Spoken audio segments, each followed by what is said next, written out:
Shalom Bapak Ibu Saudara yang dikasihi Tuhan. Seri pengajaran hari ini berjudul Meraih Kemuliaan.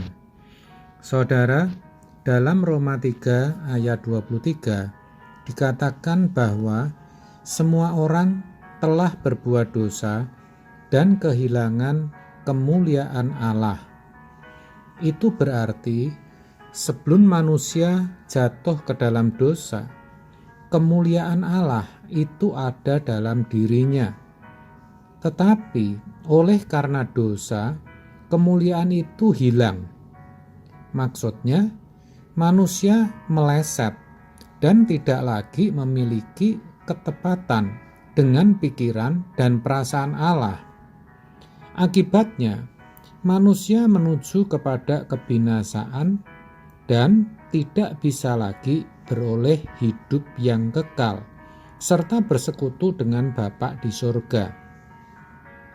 Tetapi kita patut bersyukur oleh kemurahan Allah melalui pengorbanan putra tunggalnya yang mulia Tuhan Yesus, manusia dimungkinkan untuk memperoleh kembali kemuliaannya yang hilang itu.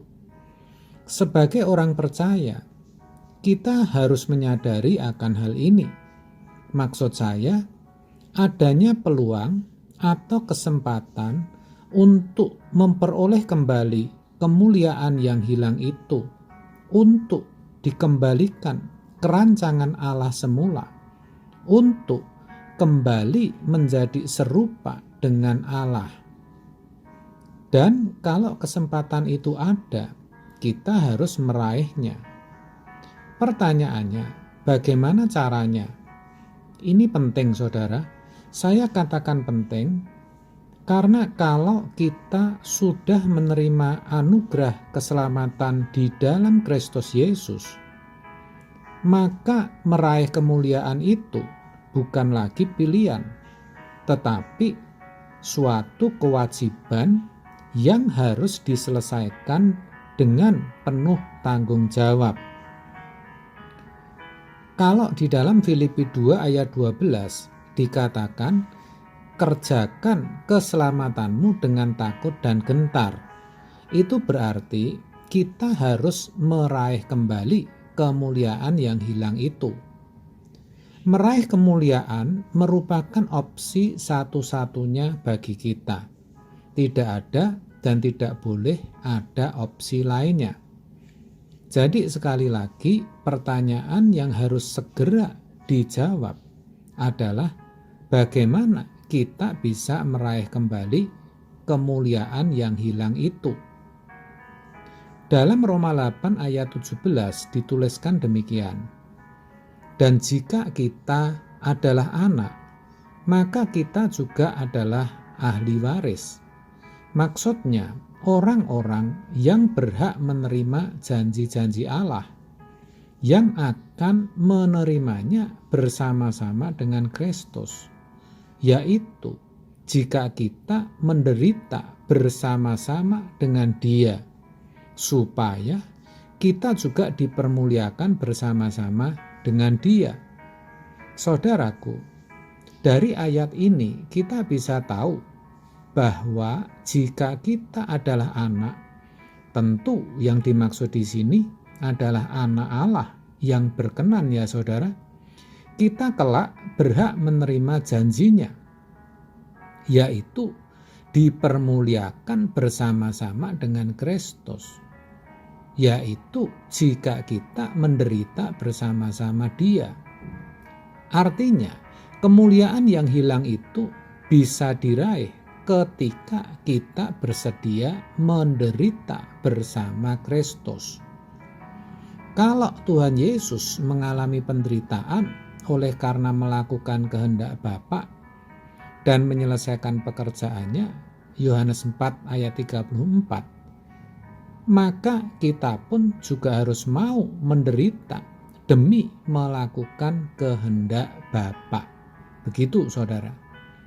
Melakukan kehendak Bapa berarti tidak melakukan atau menuruti kehendak kita sendiri. Itulah sebabnya Tuhan Yesus mengajarkan dalam doa Bapa kami kalimat, datanglah kerajaanmu, jadilah kehendakmu. Artinya kita harus berjuang agar hanya kehendak Bapa yang kita lakukan. Dan itu pasti menderita. Kenapa bisa menderita? Karena kehendak kita itu berbeda dengan kehendak Bapa. Tubuh dosa kita itu cenderung mengajak kita hidup dalam daging. Sementara kehendak Bapa kita hidup dalam roh. Jadi ketika kita ingin hidup dalam roh, kita pasti menderita karena keinginan roh itu berlawanan dengan keinginan daging. Demikianlah dikatakan dalam Galatia 5 ayat 17. Sebab keinginan daging berlawanan dengan keinginan roh, dan keinginan roh berlawanan dengan keinginan daging. Karena keduanya bertentangan, sehingga kamu setiap kali tidak melakukan apa yang kamu kehendaki. Itulah sebabnya saya katakan sakit dan menderita. Tetapi tidak ada jalan lain. Hanya itulah satu-satunya cara untuk meraih kembali kemuliaan kita yang hilang. No crown without cross. Tak ada mahkota tanpa salib. Mau tidak mau, kita harus merobek-robek daging kita sendiri. Merobek daging berarti kita harus menolak dan tidak menuruti keinginan daging. Percabulan, kecemaran, hawa nafsu, penyembahan berhala, sihir, perseteruan, perselisihan, iri hati, amarah, kepentingan diri sendiri, percideraan, roh pemecah, kedengkian, kemabukan, pesta pora, dan sebagainya.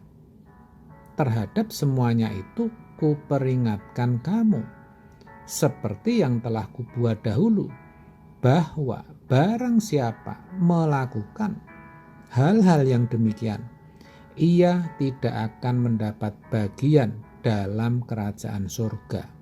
Galatia 5 ayat 19-21. Saya tahu saudara, itu tidak mudah. Tetapi seperti saya katakan di awal, kita tidak ada pilihan lain. Maka walaupun berdarah-darah, walaupun menderita, kita harus bisa. Walaupun sudah disakiti terus-menerus, kita tidak boleh membenci, apalagi melawan. Itu menderita. Walaupun kita bisa beli ini itu, bisa pergi kemana kita mau, tetapi kalau tidak sesuai kehendak Tuhan, kita tidak boleh lakukan. Itu berat dan menderita, apalagi ada di lingkungan seperti itu. Walaupun bisa marah dan ada alasan untuk marah, tetapi tidak boleh marah. Itu tidak mudah. Sudah hidup dalam kebenaran, tetapi masih hidupnya susah. Dan sebagainya saudara. Semua itu tidak enak, berat, dan membuat kita menderita. Tetapi memang itulah cara agar kita bisa meraih kemuliaan yang hilang itu. Jadi kalau saat ini saudara sedang menderita, apapun itu, asalkan menderita oleh kebenaran, jangan saudara menyerah.